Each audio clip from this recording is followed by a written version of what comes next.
저, 저 고르는 거예요, 지금? 장을 고르는 거야? 아니요. 그럼. 골랐는데 예. 몇 장 안 돼서 3장. 좀 어려운 거 하려고 일부러 저러는 것 같은데. 아, 참나. 자, 하박국 3장 16절에서 19절의 말씀을 한번 보도록 하겠습니다.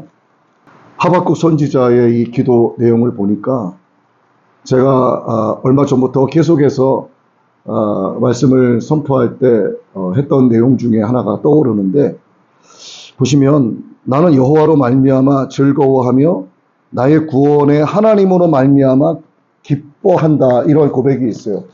이것은 하나님을 즐기라는 말씀과 같은 겁니다. 그러니까 하박국 선지자는 자기가 바라고 원하는 소망을 하나님께서 내게 응답해 주셨을 때 그것으로 말미암아 즐거워한 것이 아니라 하나님 존재만으로 기뻐하고 즐거워한 거예요. 그러니까 하박국 선지자 입장에서는 하나님께서 계시다는 그 사실만으로 너무너무 좋은 거예요. 그러니까 이 선지자는 두려움과 염려와 걱정이 전혀 없습니다. 오늘 이 선지자의 하나님으로 말미암아 즐거워하고 기뻐하는 이 기도의 고백이, 그래서 오늘 우리의 고백이 되어야 한다는 거죠. 견고한 믿음이 있기 때문에 가능한 겁니다. 이것은 하나님을 향한 온전한 믿음이 없이는 이러한 고백이 나올 수가 없어요. 사람은 영원하신 하나님께 영광을 돌리고 찬송을 드리도록 하나님의 형상대로 창조가 되었어요. 그렇기 때문에 우리는 영원한 존재이지만 범죄로 인하여 죽음이 찾아왔습니다. 그런데 하나님께서 우리에게 영혼을 사모하는 마음을 주셨어요. 그래서 하나님의 방법으로 하나님께서 태초부터 계획해 놓으신 하나님의 아들 예수 그리스도를 우리에게 보내주심으로써 그분 자체가 율법을 수여해 주신 분이시고 그 모든 율법을 완성하신 분이기 때문에 너희가 내 율법을 지키면, 모두 지키면, 이것은 너희가 내 아들 예수 안에 있으면, 그러니까 우리의 믿음이 예수님을 향한 그 믿음의 뿌리에 뿌리가 박혀 있으면 하나님께서는 영혼을 사모하는 마음을 우리에게 주셨기 때문에 그 약속의 말씀대로 우리로 영생을 누릴 수 있는 은혜의 선물을 주신다라고 하는 거죠. 그래서 전도서 3장 11절의 말씀대로 영혼을 사모하는 마음을 하나님께서 주셔서 허물과 죄로 죽어 마땅한 자들, 에베소서 2장 1절의 말씀인데, 죄 때문에 영적인 감각조차 무너진 상태, 영적인 어떤 예민함 자체가 이제 점점 없어져가는, 죄로 말미암아 내 영이 마비가 되어가는 그런 상태였지만 하나님은 골로새서 3장 1절의 말씀대로 우리를 살리신 거예요.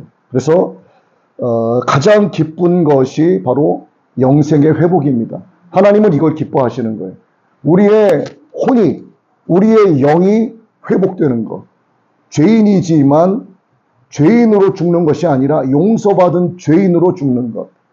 용서받은 죄인이라고 하는 것은 우리를 의롭다 칭해 주신 하나님의 은혜의 선물을 내가 갖고 살아가는 것. 그래서 우리가 영생의 회복을 하나님께서 기뻐하시는데, 이 하나님의 말씀인 성경이 계속해서 성도에게 기뻐하라 이렇게 권면을 하고 있어요. 빌립보서 4장 4절의 말씀을 한번 보겠습니다.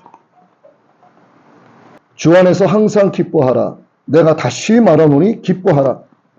성경이 우리에게 말씀하시는 것, 하나님께서 우리에게 말씀하시는 것은 기뻐하라. 내가 다시 말하노니 기뻐하라. 그러니까 하나님은 우리가 하나님의 은혜의 선물을 받아 누리면서, 천국을 누리면서 항상 기뻐하기를 원하고 계시는 거죠.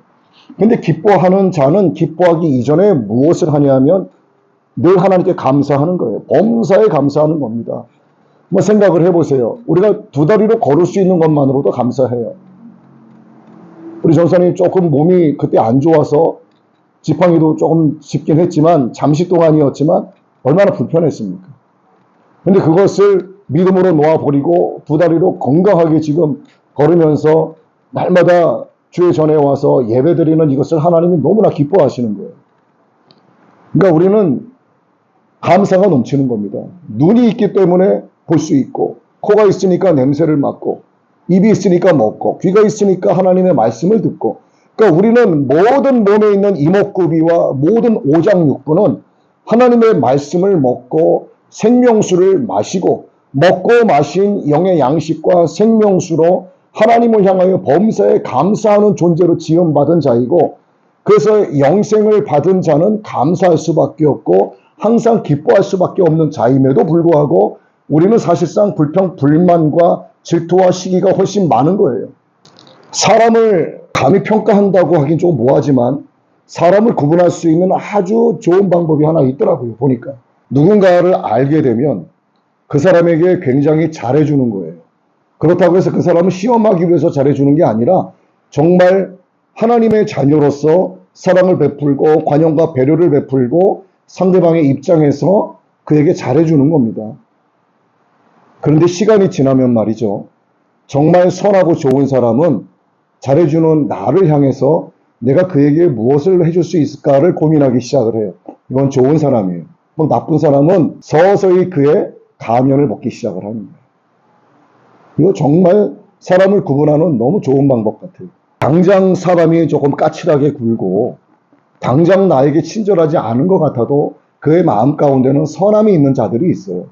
근데 당장은 하하호호 웃으면서 나에게 다가오고 간이라도 빼줄 것처럼 이렇게 하지만 시간이 지나고 나면 악한 사람은요, 자기의 선의 가면을 벗어버립니다.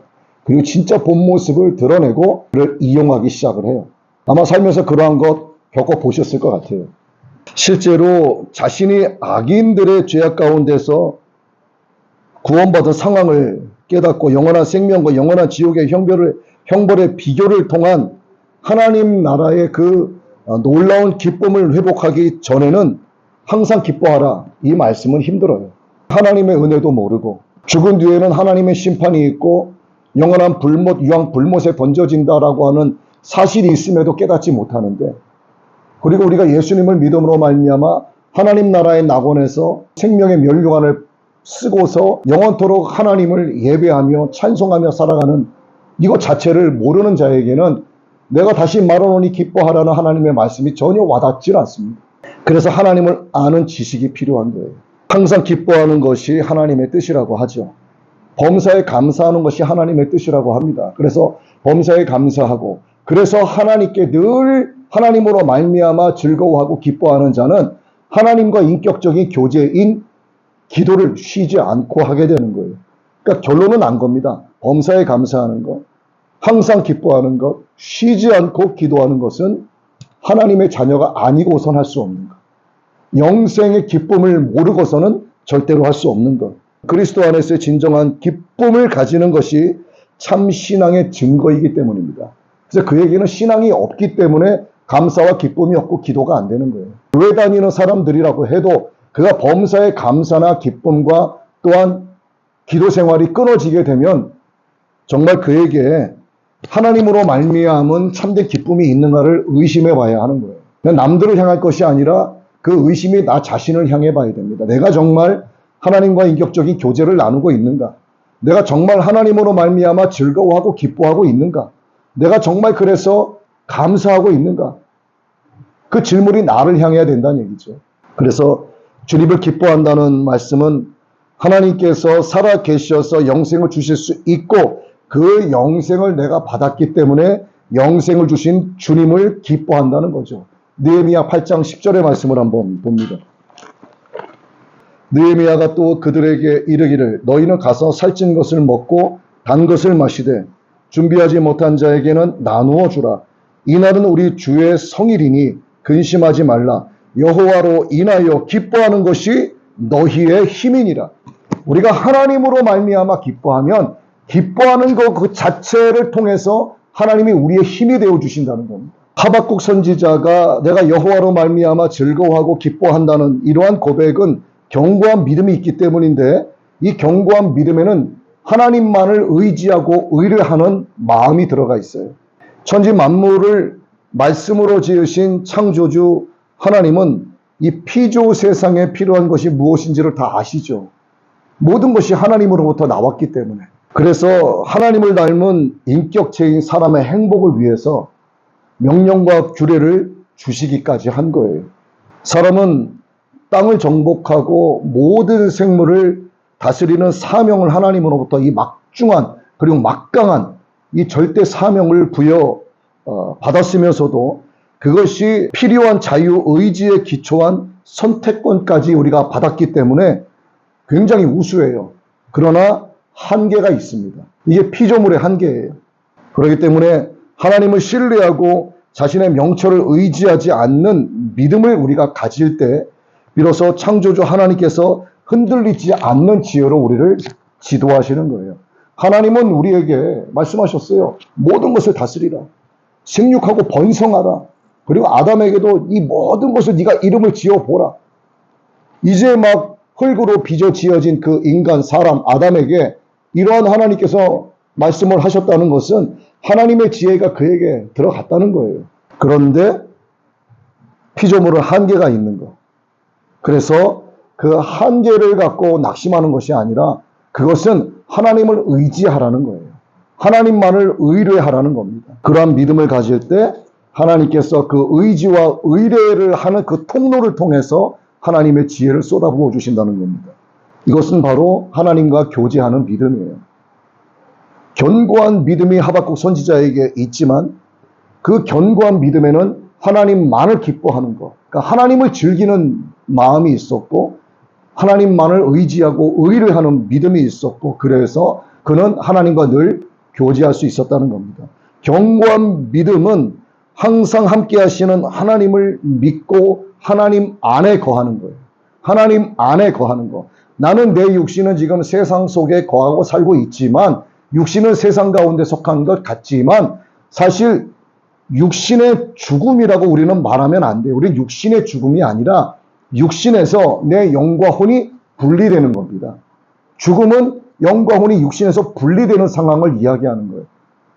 그래서 우리는 왔던 곳으로 돌아가는 겁니다. 그래서 내 영혼이 항상 하나님 안에 있고 하나님께서 항상 내 안에 계시다고 하는 그런 견고한 믿음 안에 거하고 그 믿음 안에서 사는 것, 그럴 때 바로 하나님의 공급하시는 능력을 체험하고 살아갈 수 있게 된다는 거죠. 이게 바로 하박국 선지자의 믿음이고 오늘 우리는 하박국 선지자의 이 견고한 믿음과 같이 하나님을 즐기고 하나님만으로 기뻐하고 그리고 하나님만을 의지하고 의뢰하고 그래서 하나님과 늘 교제하는 그런 믿음 가운데 있어야 한다는 겁니다.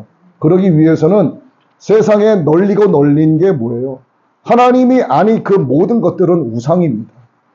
하나님이 아닌 그 무엇인가에 마음을 쏟는다면 그건 우상이 되는 거예요.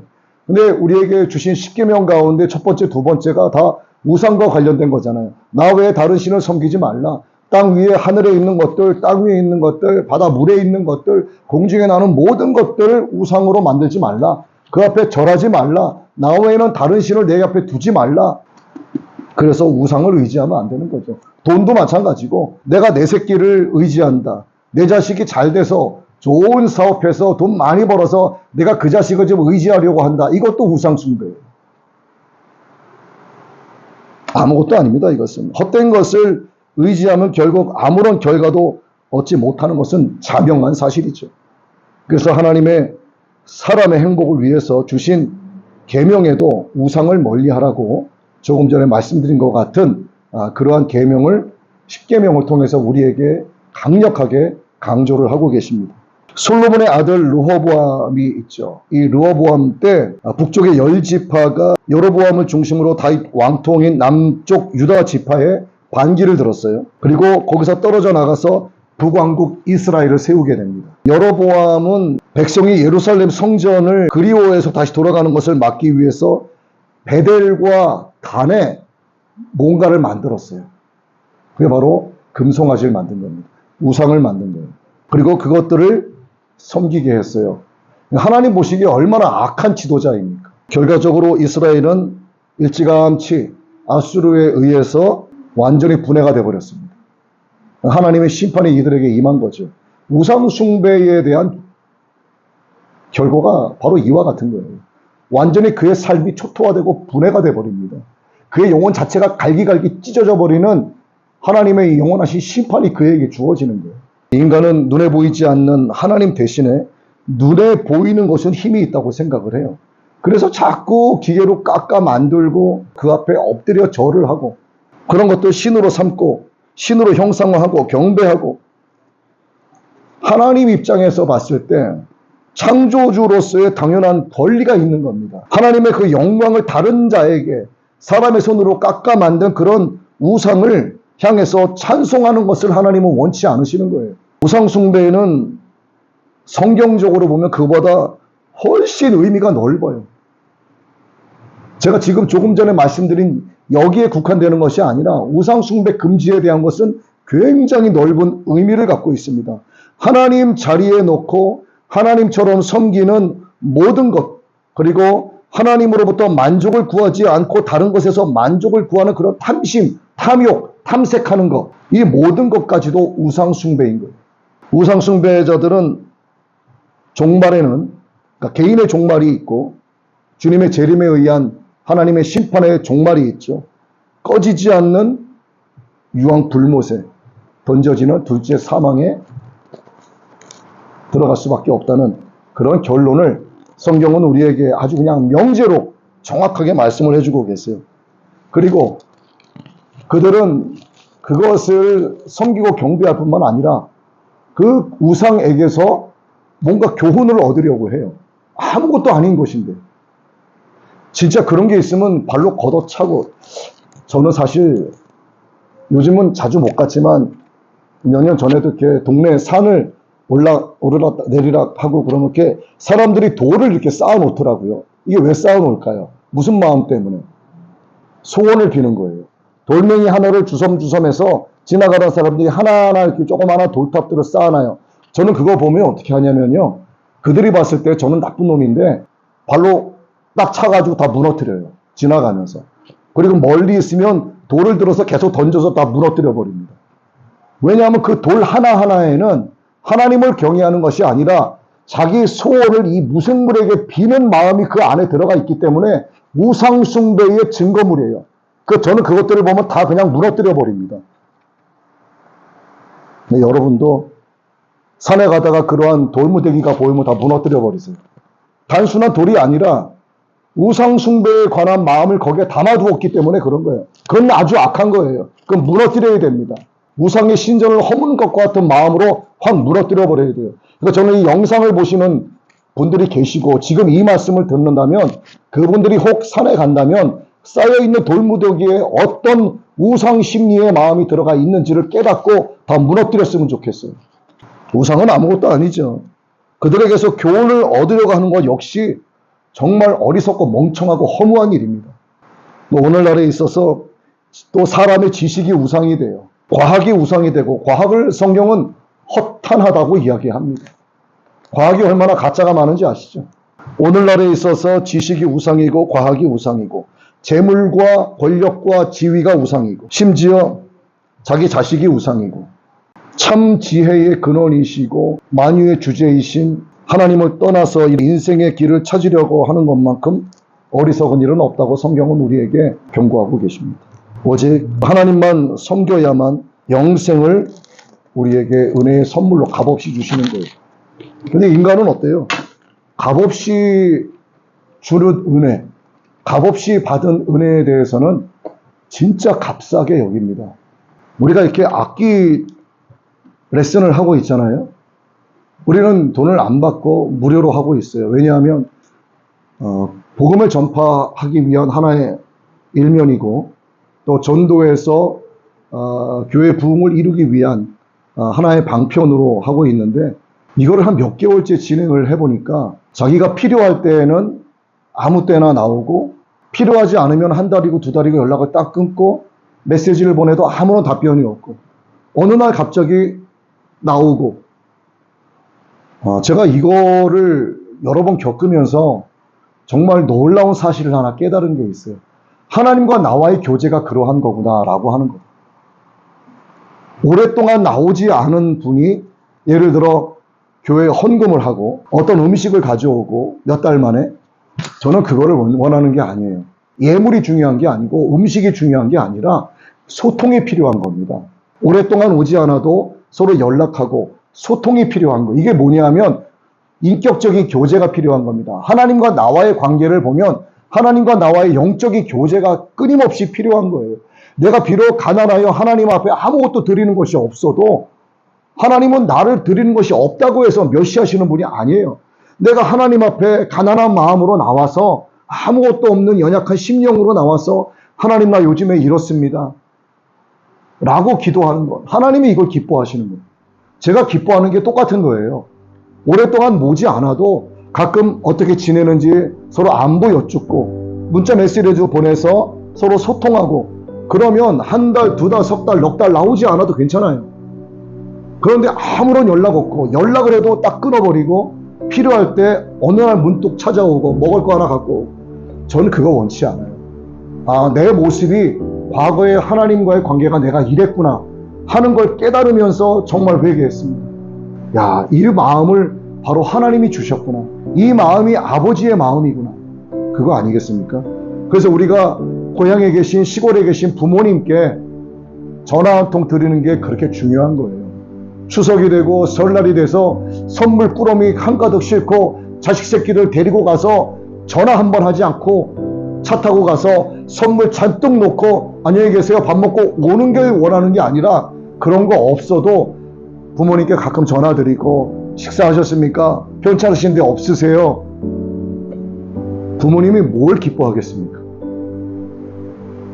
야, 내가 정말 주님의 종으로 부름받기 전에 이렇게 신앙생활을 하면서 일주일에 한 번 딱 교회 가고 평일에는 내가 정말 하나님을 많이 생각하지 않고 물론 조금씩 기도는 했지만 이건 나만의 방법으로 나만의 열심으로 하나님을 섬긴 것에 대해서 하나님이 나를 향해서 이러한 마음을 가지셨겠구나 하는 거를 이런 일들을 통해서 제가 깨닫게 된 거예요. 하나님이 깨닫게 해주셨죠. 그래서 이게 서로 간에 그러니까 뭐냐면 값없이 베풀어도 그들은 이것을 값싸게 여기기 때문에 그래요. 근데 자기들이 만약에 여기에 한 달에 10만 원씩 돈을 내고 한다. 안 오겠습니까? 근데 어떤 분이 그러더라고요. 돈 받으세요 그러더라고요. 근데 그러고 싶진 않아요. 대부분 다 그런 게 아니라 이제 몇몇 분들만 그래요.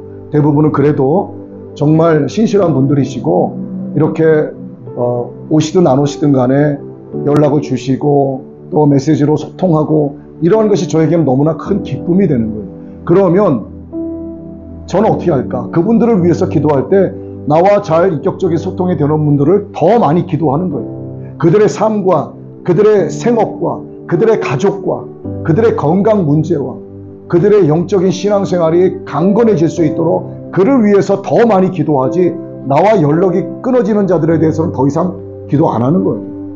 이 아버지의 마음이 바로 이와 같다는 거예요. 하박국 선지자가 늘 하나님으로 말미암아 즐거워하고 기뻐했다는 것, 하나님 존재만으로 즐겼다는 것, 바로 오늘 하나님이 우리에게 주시는 말씀이 이거예요. 늘 인격적인 하나님과의 교제를 가져야 한다는 것. 오늘 이 말씀을 우리가 마음에 깊이 새기고 말씀에 이끌림 바 된 삶이 되기를 예수님의 이름으로 축복합니다.